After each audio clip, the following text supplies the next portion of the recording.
a film I had no really hopes for, and basically the only reason I bought this was because it was at the Rogers sale. I needed another movie to get the buy one get two free, and so this is like one of the only ones I hadn't actually picked clean from the shelves. And this is of course Fright Night, the Colin Farrell remake. And again, I'm not a huge vampire fan, but I quite enjoyed this. I thought Colin Farrell nailed it, and I quite enjoyed that film. And it's one of those films that you kind of wonder why you missed out for so long. And not nearly as good, I suppose, but is Steve Carell in Get Smart. Liked the TV show, and I thought the movie, for what it was decent. Then we have Frankenweenie. Bought it, never watched it yet. Family seen it, and they said it was pretty good, so I'm sure I'll like it. Goodfellas, probably one of my favorite films of all time. Right up there with Back to the Future and Dawn of the Dead. And then The Goonies, childhood favorite of mine. It's The Goonies, man. What can you say about it? Anybody who grew up in the 80s already knows about The Goonies.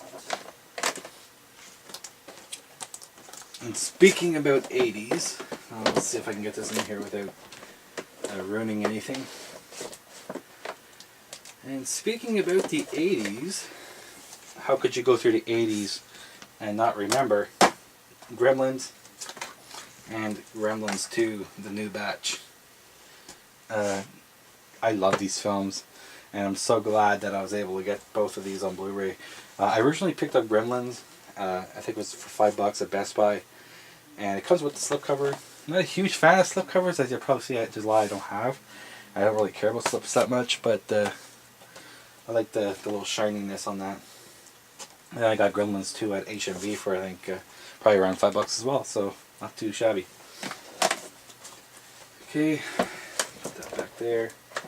But I definitely love Gremlins, and I hear that they're actually planning to make a third one, and hopefully that turns out very good, and hopefully they don't go all CG with it, because I think part of the charm of Gremlins was that they use a lot of puppets and things, and yeah, so here's a steelbook that I'm actually glad I got, not so much for the movie, just because it looks really good, and the movie's not that bad. I mean, I will never buy a digibook or steelbook for a film I don't like, so but this was the Green Hornet, the steelbook edition, and I saw this at Future Shop, and they had it on the clearance shelf, and I didn't quite know what that meant other than they were on sale. But by clearance, they meant like $5 or less, and I got this for $5. Great film. Here's another film I wish I would have actually had the slipcover for, because the slipcover looks awesome. Unfortunately, I wasn't able to get it. Is Grindhouse, and this has both Planet Terror, which is the better of the two films, and then Death Proof. And yeah, great, two pretty good films though. And this also has the fake trailers in it, which is a great addition to get. It's probably the closest you'll get to the actual theater experience. And of course we have another good comedy series, Hangover and Hangover Part 2. Hangover 3 is coming out I believe this month coming, June. And I will be getting that as well. Of these two, I think it's safe to say Hangover Part 1 is the best of the two. And then Hangover Part 2 would probably, it's a decent film. Not a great sequel, but a lot of the same, and for that it's actually pretty good, but still enjoy it. I still watch it. So yeah. Then we have another set of films. Here we have another steelbook. Hannah, never actually seen it yet. I do want to see it though. It's one of the films I've been wanting to see for a while. But for whatever reason don't watch it. And another film I absolutely love, Hard Boiled. The Blu-ray is not the greatest quality, and it's probably one of those rare exceptions where I actually say if you already have the DVD, stick with it. But yeah, I do enjoy the film. And for those who are not aware of Hard Boiled, the film, it's basically the film that inspired Stranglehold, which was the John Woo video game. And so if you like that video game, you'll like the film. And then Harold and Kumar go to White Castle. great film. Harold and Kumar, Escape from Guantanamo Bay, and then Harold and Kumar, a very Harold and Kumar Christmas. And one thing that's good about this, here's a slipcover that's done right. And I love slipcovers like this. See, you have the slipcover like this. Let me get it in frame for you there. And then, you know what I mean? I mean, that's a classic slipcover. I mean, I love slipcovers that actually do something different than simply repeating what's already on the case. So yeah. But anyway, Harold and Kumar, the first one is by far the best. But I like them all. They're all pretty good, albeit raunchy comedies. But I still enjoy them quite a bit. Alright, so we got some Harry Potter here, and I think I'll best just to go 4 at a time, since there's 8 total. All of these I actually got through the Rogers sale, and it was funny because there was a few Rogers stores nearby. Well, I'm saying that story, I'll put them up. I was actually able to get like the first 5 at one store, then I was thankfully able to get the last 3 at another store. So in total I was able to get them all for $5 each. And this is you know, Philosopher's Stone, Chamber of Secrets, Prisoner of Azkaban, and Goblet of Fire. Be honest with you, this is probably the last one I actually watched, and I wasn't a huge Harry Potter fan by any means, but I kind of stopped watching Harry Potter after the 4th one, and I've never actually seen like the last couple, but I do have them and I will watch them at some point. And of course, here they are. We have Order of the Phoenix, Half-Blood Prince, Deathly Hallows Part 1, and Deathly Hallows Part 2. And I hear they're all pretty great films, especially these two. But we just haven't got to watching them yet. The problem with these type of films that like they have a lot of continuing storylines throughout, and I kind of want to start with the first one again, but I don't have a lot of time at the moment to watch 8 2-hour films in a row. So, but I will eventually watch them at some point. It's one of the series my father actually enjoys quite a bit, and yeah. So then we have Home Alone and Home Alone 2, Lost in New York. I see this one a lot, but I think overall this is the better film. But I do like the whole Toy Story aspect in this one too, like the whole toy store rather, in that one. And I do like the fact that it's in New York. I think it adds a special something extra to it. Both great films, and I would stay clear of all the other sequels that, as far as I'm concerned, do not exist. Then we have another 5 films here. Horrible Bosses, another Rogers purchase. Never actually seen it. Hear good things about it though. Hot Fuzz, great film by Simon Pegg and Nick Frost. Love that duo. And we have Hunger Games, the District 12 Steelbook Future Shop exclusive, then Immortals and Inception. Great Christopher Nolan film. So yeah, and I'll give you a look at the steelbooks in a later video, maybe even some up close looks at them, and like I said, in a future video. Okay, then we have The Hurt Locker. And this is the Catherine Bigelow, I believe her name was. Yeah, Catherine Bigelow. And never actually seen it, but I heard good things about it.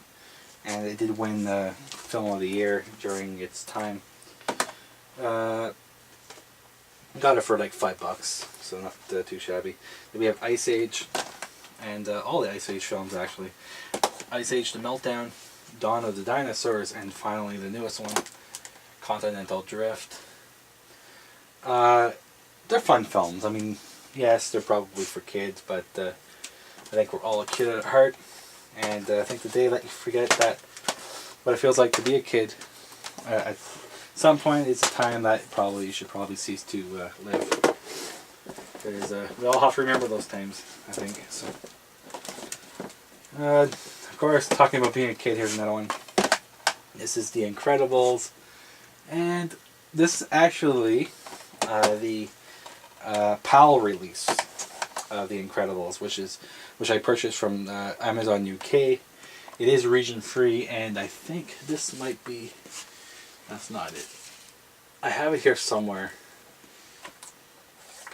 I know. Here's the. So I hate on the UK releases, and of course I'm blocking it, that they always have the ratings on the front. I don't know if you can see that, ratings on the front. And then you have the ratings on the spine, and then you have big ass ratings on the back.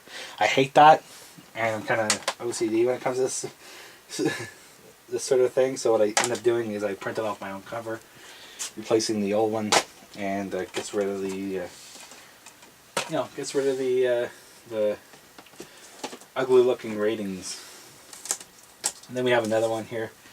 One of my favorite franchises of all time, Indiana Jones. Never actually seen the Blu-Rays of this yet, but I had just recently watched all 4 films just before buying this on unboxing day, so I will watch it at some point. Great films. And then we have another couple of films here. We have Steelbook, probably my best looking Steelbook of, and this is of course Inglourious Basterds, the Brad Pitt remake. Okay, we'll put that here.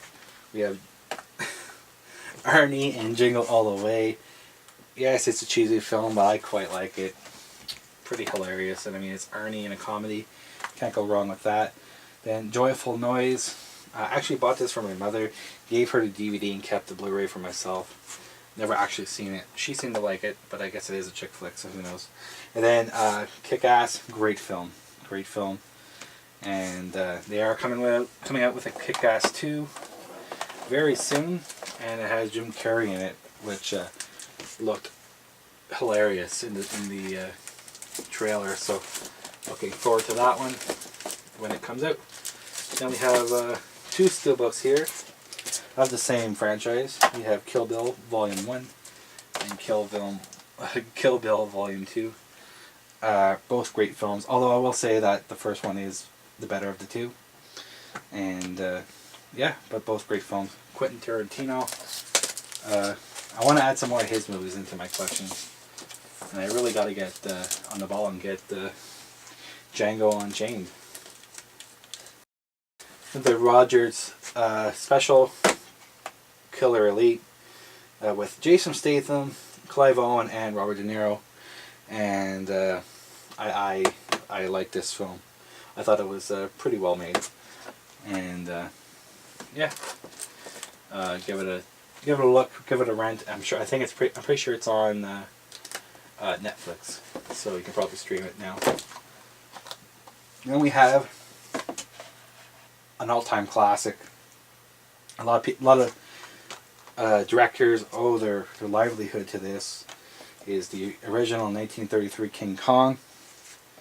Then we have the 2005 version of King Kong. I believe it's 2005. Could be wrong on that.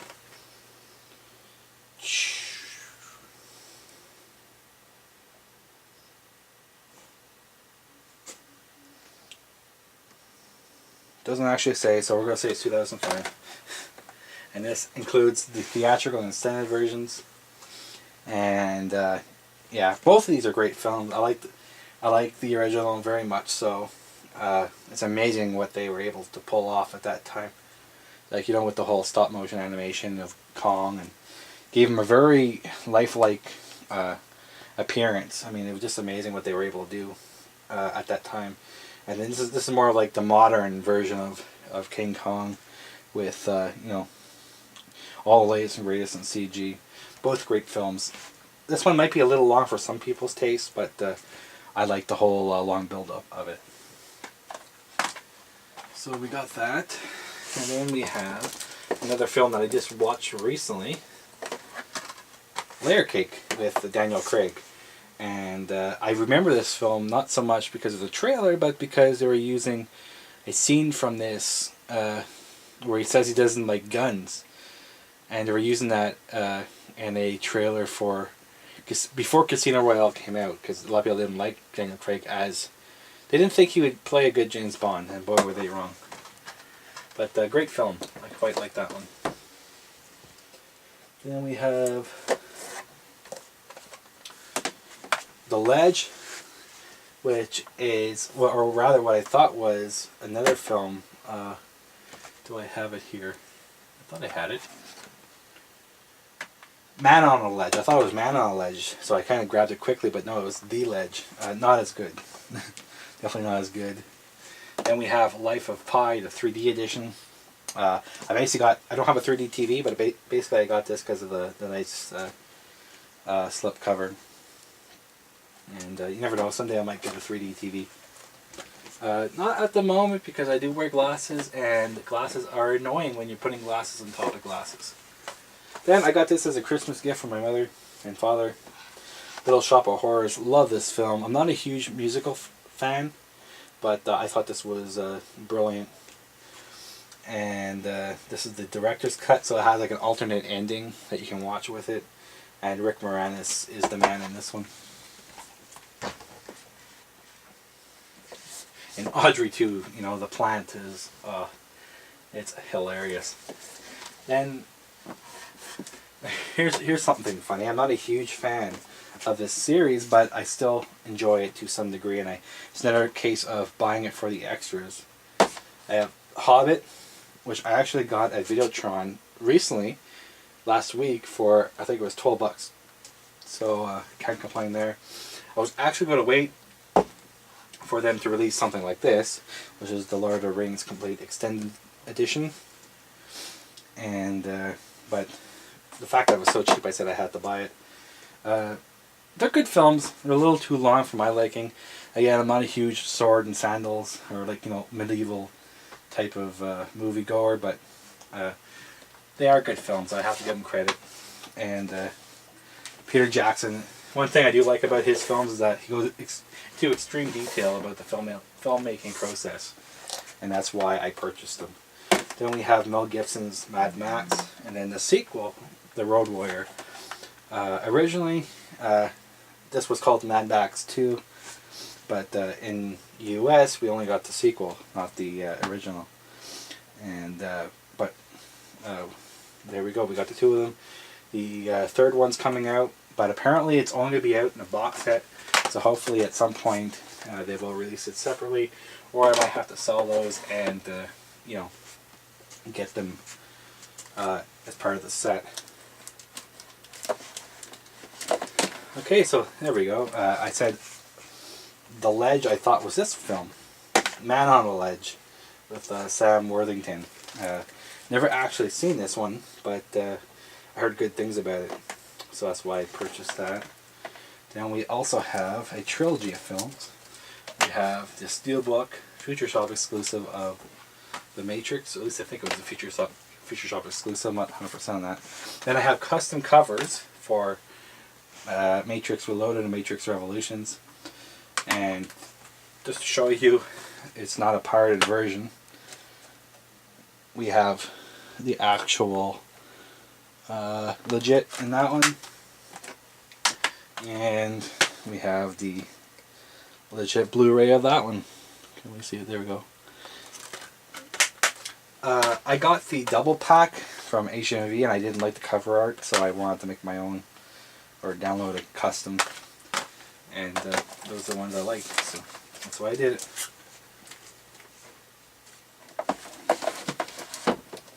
Then we have another trilogy.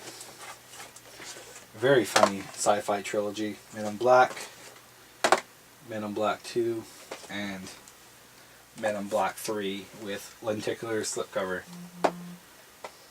And nothing too fancy about that one, I suppose. All great films. I actually saw this one in theater. These two I saw in theater. This one I missed, unfortunately, while in theater, but I saw it on VHS. And of course, you know, DVD and whatever. Of them, I would say probably the first one was the best, followed by 3 and then 2. I like Josh Brolin's take on Tommy Lee Jones' character in this, and Will Smith. Man, that guy never ages. I don't know what his secret is, but I'm sure it has something to do with some kind of witchcraft.